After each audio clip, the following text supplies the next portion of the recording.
Right బాబు. SLBC ప్రాజెక్టులో జరిగిన ప్రమాదాన్ని నివారించడంలో కానీ సహాయక చర్యలు చేపట్టడంలో ప్రభుత్వం దారుణంగా విఫలమైంది. దాదాపు ఇవాళటికి 5 రోజులు పూర్తవుతున్నప్పటికీ సహాయక చర్యలు కనీసం ప్రారంభం కాలేదు. అంటే వివిధ ఏజెన్సీల మధ్య సమన్వయాన్ని సాధించడంలో కూడా ప్రభుత్వం ఫెయిల్ అయిపోయింది. అటు కేంద్ర ప్రభుత్వ బృందాలు కావచ్చు, రాష్ట్ర ప్రభుత్వ బృందాలు కావచ్చు, ఏజెన్సీకి సంబంధించిన ప్రతినిధులు కావచ్చు, వీళ్ళ మధ్య ఎక్కడ సహాయక చర్యలు ప్రారంభించాలి, ఎలా ప్రారంభించాలి అనే విషయంలో రాష్ట్ర ప్రభుత్వం ఒక డైరెక్షన్ ఇవ్వడంలో కూడా పూర్తిగా ఫెయిల్ అయిందని చెప్పొచ్చు. మంత్రులు అక్కడికి వెళ్ళి హెలికాప్టర్లో టీవీలలో ఇంటర్వ్యూలు ఇవ్వడం మీద పోటీ పడుతున్నారు తప్ప సహాయక చర్యలను ముమ్మరం చేయడంలో పూర్తిగా ఫెయిల్ అయిపోయారు. అది పైనుంచి హెలికాప్టర్లో చూస్తే సొరంగం లోపల ఏమన్నా ప్రత్యేకంగా చూడడానికి వీళ్ళకి ఏమైనా ఎక్స్రే కెమెరాలు కళ్ళు గిట్ట ఉన్నాయా? ఆ హెలికాప్టర్లో చక్కర్లు కొట్టుడు, టీవీలో ఇంటర్వ్యూలు ఏందో నాకైతే అర్థం కాలేదు. ఇప్పుడు మీరు కనీసం ఇలా 5 రోజులు అయింది, ప్రతి నిమిషం కూడా చాలా ముఖ్యమైనటువంటిది. వారి ప్రాణాలు కాపాడడానికి ఒక్కొక్క నిమిషం, ఒక్కొక్క క్షణం కూడా చాలా విలువైనటువంటిది.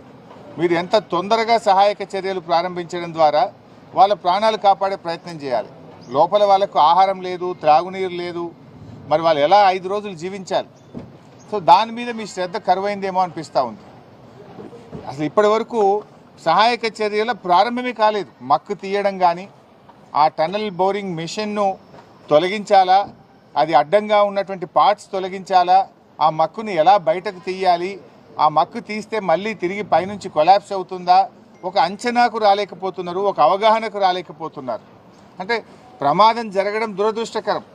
సరే, అది ఎలా జరిగింది, దాంట్లో ప్రభుత్వ వైఫల్యం ఉందా, తొందరపాటు ఉందా, జియాలజికల్ సర్వే ఆఫ్ ఇండియా అనుమతి ఇచ్చిందా లేదా, అనుమతిస్తే ఏం జాగ్రత్తలు చెప్పింది, ఆ జాగ్రత్తలు వీళ్ళు పాటించారా లేదా, అవన్నీ విషయాలు బయటకు రావాలి. కానీ ఇలా జరిగిన సంఘటన తర్వాత ప్రభుత్వ స్పందన చాలా బాధాకరంగా ఉంది. ముఖ్యమంత్రి ఏమో హెలికాప్టర్ వేసుకొని ఆయన ఎన్నికల ప్రచారానికి పోతున్నాడు. ఇక 8 మంది ప్రాణాలు ముఖ్యమా, ఎన్నికల ప్రచారం ముఖ్యమా రేవంత్ రెడ్డి గారికి?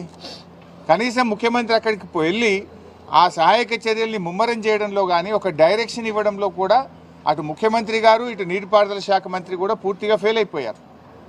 మేము బీఆర్ఎస్ పార్టీ తరఫున సహాయక చర్యల్లో ఇబ్బంది కలగొద్దు, ప్రభుత్వానికి సహకరించాలి, సంయమనం పాటించాలని చెప్పి గత 4-5 రోజులుగా మేము వెయిట్ చేశాం. కానీ బాధ కలిగే అంశం ఏంటంటే ఇప్పటి వరకు ఒక్క అడుగు ముందుకు బల్లే. There is no direction. దాదాపు 10 ఏజెన్సీలు ఉన్నారు. ఈ ఒక్కొక్కరు వెళ్తున్నారు, ఒకరొక మాట చెప్తున్నారు, ఒకరొక మాట చెప్తున్నారు. మేము మీడియాలో చూసిందో, పత్రికల్లో చూసింది చెప్తున్నా నేను. బీహార్ నుంచి ర్యాట్ వాళ్ళు వచ్చారన్నారు, ఎన్డీఆర్ఎఫ్ వచ్చిందని చెప్పినారు, లేకపోతే వేరియస్ టీమ్స్ వచ్చినాయి, నేవీ నుంచి వచ్చిందన్నారు, లేదా కాశ్మీర్ నుంచి ఏదో టీం వచ్చిందన్నారు, ఛత్తీస్గఢ్ నుంచి టీం వచ్చిందన్నారు, మన సింగరేణి నుంచి ఒక